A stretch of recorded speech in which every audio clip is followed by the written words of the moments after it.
Ndabasuhuje nshuti bakunzi ba Rwanda Star TV. Mu bihugu bitandukanye ku isi hagaragara ibintu by'amayobera na n'ubu abashakashatsi bakomeye ku isi batarabona uko babisobanura.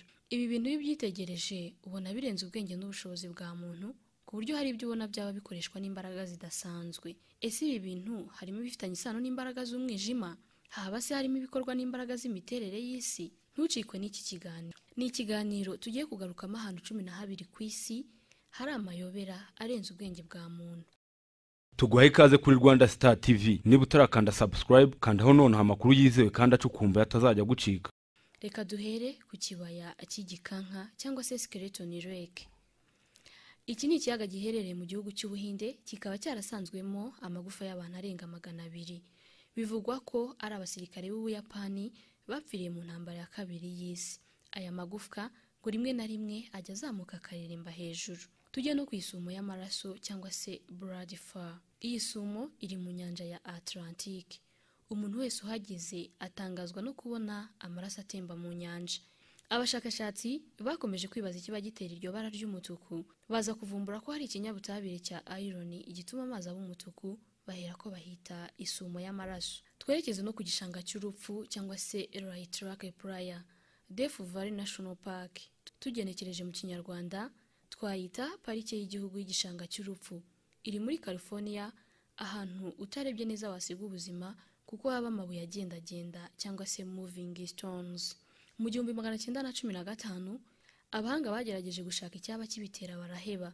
Mu myaka mike ishize muri 2011 itsinda ry'abandi bashakashatsi bavumbuye ko hari imbaraga ziva mu butaka zituma amabuye yaho adahama hamwe. Ahandi hantu hatangaje ku isi ni Old Faithful Yellowstone National Park.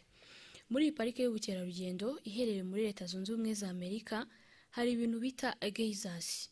Ni ibituma amazi y'aha hantu ashyuha cyane bigatuma asimbuka cyane mu kirere nka metero ziri hagati ya 35 na 50. Ibi kandi bikaba buri minota 55 bikaba byamara hagati y'iminota 2 ndetse n'5.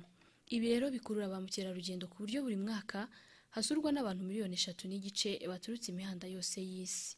Naho muri Kano Crystal cyangwa se umugezi w'amazi y'amabara ahindagurika. Uyu ni umugezi uherereye muri Amerika y'Epfo mu gihugu cya Colombia. Uyu mugezi uherutse gushyirwa ku rutonde rw'imigezi ibereye ijisho cyangwa se the most beautiful river in the world. Iyo bigeze mu mpera z'umwaka kuva mu kwa 9 kugeza mu kwa 11, ibara ry'amazi ririhinduranya rikaba umutuku, ubururu, icyatsi, umuhondo ndetse n'iroza cyangwa se pink. Muri San Quishan, uyu ni umusozi uherereye mu Bushinwa, ukaba ufatwa nk'ahantu hatagatifu kuko banahise ubusitani bw'Imana cyangwa se Garden of God. Uruhurirane rw'amabuye n'ibimera bihabarizwa biteye ku buryo budasanzwe, nabyo biri mu bakurura ba mukerarugendo benshi. Awokingara, iri ni ishyamba rigaragara ku gasongero k'umusozi witwa Fuji. Ni ishyamba rigizwe na hegitari 3500. Bivugwa ko aha hantu hatuwe n'imyuka mibi ndetse n'amazimu, ghosts, demons and spirits. Aha hantu hamaze kugirwa ahantu ha kabiri mu kwica abantu benshi kuko buri mwaka hapfira abarenga 500. Akandi gace gatangaje ni Mines of Paris. Ubu ni ubuvumo buri mu mujyi wa Paris, hakaba hakurura ba mukerarugendo batari bake kubera ibyumba byinshi kandi byiza bihaba. Ni ahantu buri wese atemerewe kugera kubera amagufwa y'abantu ahari, bigatuma bateye ubwoba ku buryo hari nk'aberura bakavuga ko ari ikuzimu. Twerekeze no muri Door to Hell cyangwa se amarembo y'ikuzimu. Aha ni muri Turkmenistan, ahantu hacanze abantu cyane kubera ko abashakashatsi mu 1971 bacukumbuye cyane bashaka kugera kuri gaze. Gusa guhera icyo gihe kugeza ubu umuriro burimo kwaka amasaha yose.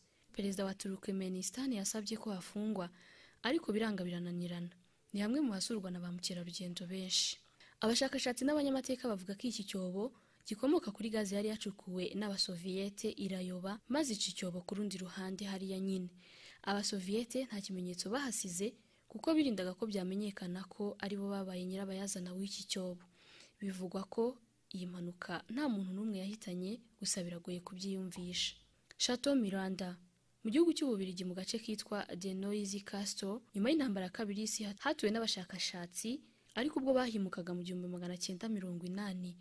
Ubu iyo bigeze mu ijoro humvikana amajwi adasobanutse menshi kandi ngo bawumva ateye ubwoba. Bermuda Triangle muri iyi nyanja ya Atlantique mu majyaruguru yayo ni ahantu haburiye abantu benshi, indege nyinshi ndetse n'amato menshi.